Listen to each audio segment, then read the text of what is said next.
अस्सलामुअलैकुम। एक नई वीडियो के साथ हाज़िर हूँ। आज हम इस वीडियो में बात करेंगे कि एयरपोर्ट सिक्योरिटी फोर्स में जो वैकेंसीज़ आई हैं वो रियल हैं या फेक हैं। अगर रियल हैं तो ऑनलाइन अप्लाई कैसे किया जाएगा।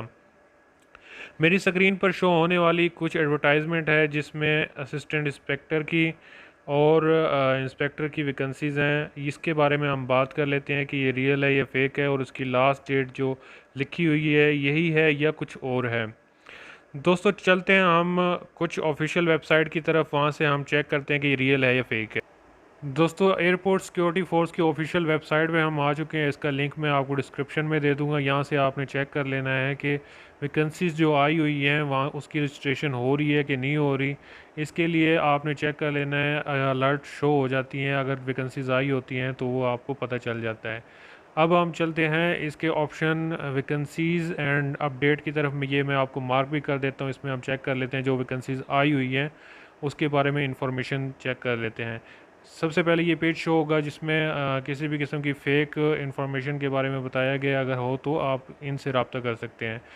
आपको सामने नज़र आ रहा होगा कि पोस्ट आई हुई है असिस्टेंट डायरेक्टर BS-17 की। इसके लिए आपकी क्वालिफ़िकेशन भी बताई गई है और असिस्टेंट डायरेक्टर की भी बताई गई है। क्राइटेरिया आपको बताया गया है।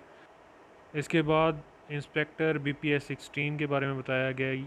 ये जो पोस्ट हैं ये सब पोस्ट आपको एयरपोर्ट सिक्योरिटी फोर्स की वेबसाइट पर ही रजिस्ट्रेशन होगी। फ़िलहाल आपने BPS-16 17 के बारे में आपने जो इश्तिहार मैंने दिखाया है उसके बारे में अप्लाई करना है। अब हम आ जाते हैं फेडरल पब्लिक सर्विस कमीशन की ऑफिशियल वेबसाइट पर। इसका लिंक मैं आपको डिस्क्रिप्शन में दे दूंगा। यहाँ पर आपने अप्लाई ऑनलाइन करना है। इस बटन को क्लिक करने के बाद ये मैं आपको सर्कल भी कर देता हूँ। इसको क्लिक करने के बाद आपको एक पेज शो होगा जिसमें जनरल रिक्रूटमेंट शो हो रहा है। इसको आपने क्लिक करना है। इसको क्लिक करने के बाद अप्लाई ऑनलाइन को क्लिक करना है। अप्लाई ऑनलाइन क्लिक करने के बाद आपके पास एक फार्म शो होगा जिसमें सबसे पहला जो ऑप्शन होगा वो सिलेक्ट जॉब का होगा। जो जिस एडवर्टाइजमेंट को हमने देखा था उस एडवर्टाइजमेंट के केस नंबर आपने देख लेना है। वो केस नंबर उसके मुताबिक आपने सेलेक्ट कर लेनी है जॉब। F4-6 F4-7 पोस्ट आपने सेलेक्ट कर लेनी है असिस्टेंट डायरेक्टर की और इंस्पेक्टर की। आपने पोस्ट सेलेक्ट करने के बाद उसकी डिटेल चेक कर लेनी है, क्या क्या उसकी रिक्वायरमेंट है, तमाम किस्म की डिटेल आपने पढ़ लेनी है। उसमें असिस्टेंट डायरेक्टर की है, BPS-17 है। उसके बाद परमानेंट जॉब है, eligible gender both male and female, minimum age 22, maximum age 30 और इसके बाद क्वालिफ़िकेशन के बारे में बताया गया है। इसके बाद आपने अप्लाई ऑनलाइन करना है। इसके बाद आपने CNIC नंबर ऐड कर देना है। Date of fee deposit in bank, आपने वो डेट जिस तारीख को आपने बैंक में फ़ीस डिपॉज़िट कराई है।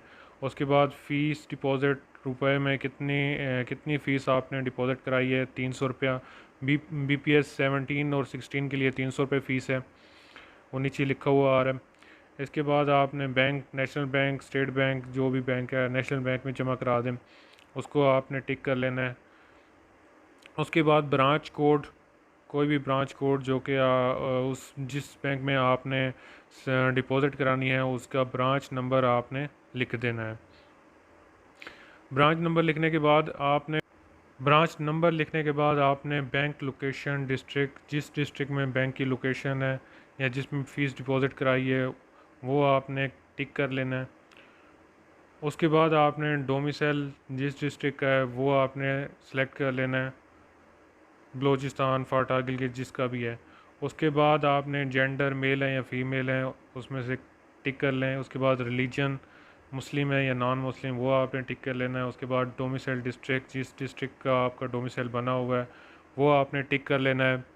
उसके बाद टेस्ट सेंटर, आपने वो सेंटर सेलेक्ट कर लेना है जो कि आपका करीब तरीन हो, उस सेंटर को आपने सेलेक्ट कर लेना है। उसके बाद इंटरव्यू सेंटर जिसमें आपने इंटरव्यू देना है, करीब तरीन सेंटर को आपने सेलेक्ट कर लेना है।